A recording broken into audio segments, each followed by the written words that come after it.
Ladies and gentlemen, it's indeed a pleasure to speak to you on this subject that is extremely important, biodiversity and its impact on local communities.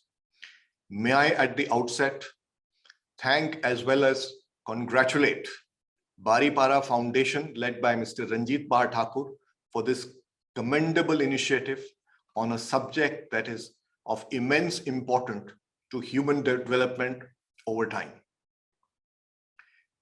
We have all been witness to the increasing extent of extreme weather events.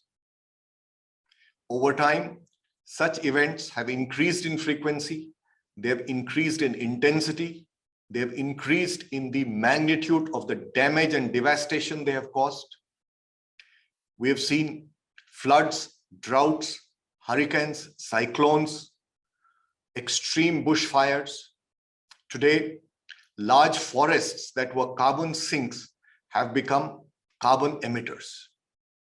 The threat of global warming is very severe. It's an existential crisis, and we need to contain the temperatures within 1.5 degrees. Recently, under the aegis of COP26, global leadership gathered at Glasgow and did make some ambitious and bold commitments. However, as I understand, all the pledges are yet not sufficient to achieve the target of 1.5 degree warming. What does this mean? This will translate into even more severe and a lot more extreme weather events over time if the global warming is not contained within 1.5 degree. Just to look at it from the lens of India, and India too has its set of challenges. It is predicted that if this trend is not arrested, extreme weather events in India could multiply by 75 times by 2050. 21 of the top 30 cities in the country could run out of groundwater by 2030. We all know that the Earth Overshoot Day has been reached somewhere in July. And in the pre-pandemic era, it was advancing by a couple of days every year. What this essentially means is that we are consuming our budget for all the natural resources by July. And this trajectory implies that we need, in fact, 2 planets which are just not available. We only have 1 planet. And we need to arrest this trend before the natural resources of the earth are choked up and human development is completely impeded and adversely impacted. It is this trend of climate change that has been impacting biodiversity adversely. Since 2000, 1.9 square kilometers of natural habitat has been lost. This is, for example, 8 times the size of UK. And biodiversity, natural habitats, the natural ecosystems are extremely critical for human development. It is estimated that more than half of the world's GDP is dependent on the natural ecosystems. The natural ecosystems are essential for providing food, fiber, energy security. They're essential to find materials for dwellings. So it's really, they have a multifaceted impact. And the people who suffer the most are local communities, the more vulnerable local communities who suffer the most on account of the loss of biodiversity, which is being caused by the severe crisis of global warming. And everybody, given the state of the scale of the challenge, the magnitude of the challenge, every organ of society, every organ of society in the world has to play its role in climate recovery. And I have always believed that enterprises, as large economic organs of society, need to lead the way. And enterprises have enormous financial and intellectual resources to come out with innovative solutions. And let me take the liberty of explaining this through our own experience in ITC, where we have brought this whole concept of sustainability and societal value creation to the center of our corporate strategy. And that indeed, over time, has unleashed a lot of creative ideas, a lot of fresh ideas, fresh perspectives on crafting unique business models that help us to simultaneously create economic, social, and environmental capital. And that's led us over time to become the only enterprise in the world to be water positive, carbon positive, and solid waste recycling positive for 19, 16, and 14 years in a row. In our journey over the last two and a half decades, we have taken a number of interventions. And I believe some of the more significant ones, and these are examples which I am sure are equally relevant or maybe found useful by a lot of enterprises. Let me share this. The starting point, of course, as I said, is to bring sustainability at the core of corporate strategy so that the entire energies of the enterprise are mobilized.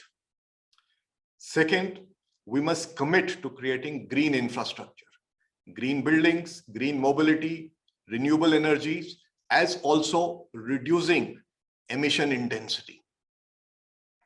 41% of our energy is from renewable sources, despite a growing and large manufacturing and hotels footprint. We do not construct any building that is not LEED Platinum certified anymore. We have 33 LEED Platinum certified buildings. Our hotels is the greenest hotel chain in the world. All ITC prefixed hotels are LEED Platinum certified. The ITC Windsor Manor in Bangalore is the first hotel to achieve the net zero carbon certification.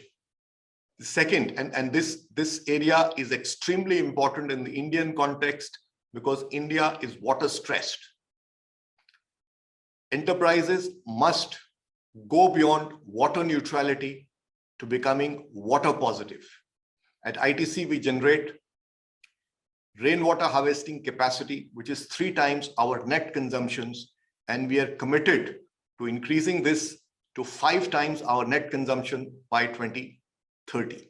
And we do so by creating community water harvesting infrastructure. And there are 23,000 such structures which provide soil and moisture conservation to 1.2 million acres of agricultural land. We also, of course, work on reducing water usage, both within our own facilities as also in the agri value chains of which we are a part of. The third is, I think we have to focus on nature-based solutions, whether it is restoration of biodiversity, whether it is afforestation, or, and most importantly, I think, is to help the agri value chains deal with this very critical crisis. And we need to work with the agri value chains because these are extremely critical for the world at large.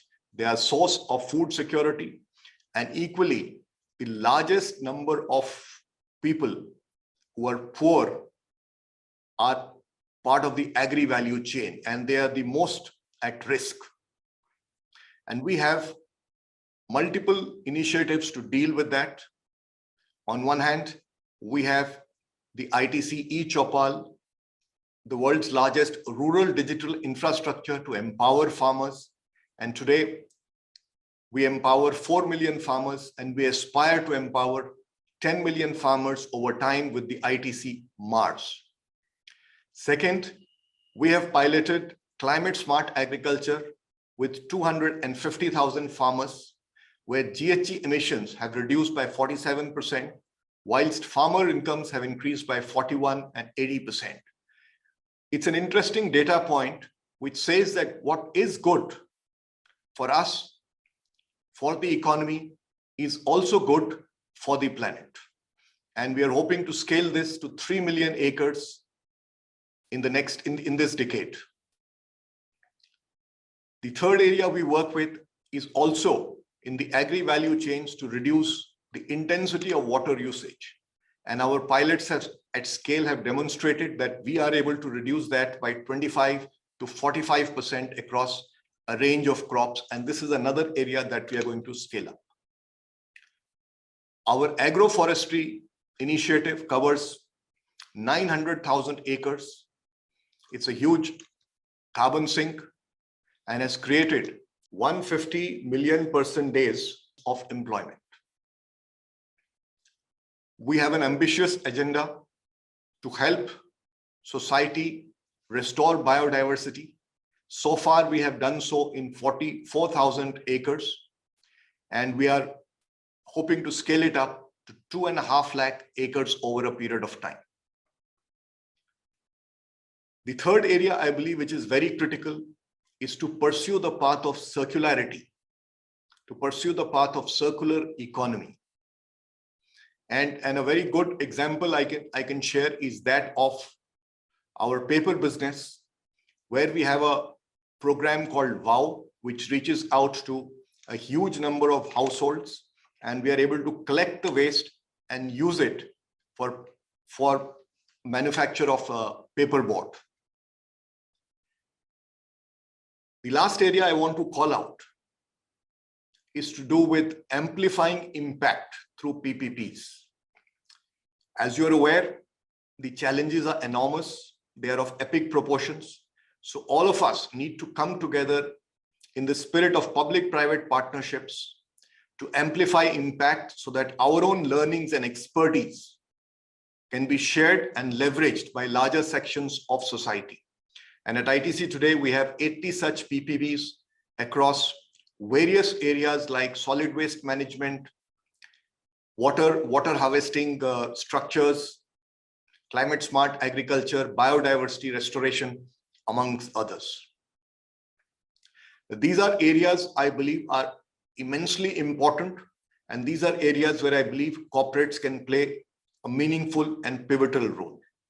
And in conclusion, I would just like to reiterate that this is a crisis of epic proportions, and all of us need to rise to the occasion with urgency so that we can leave behind a planet that is more secure and sustainable for future generations.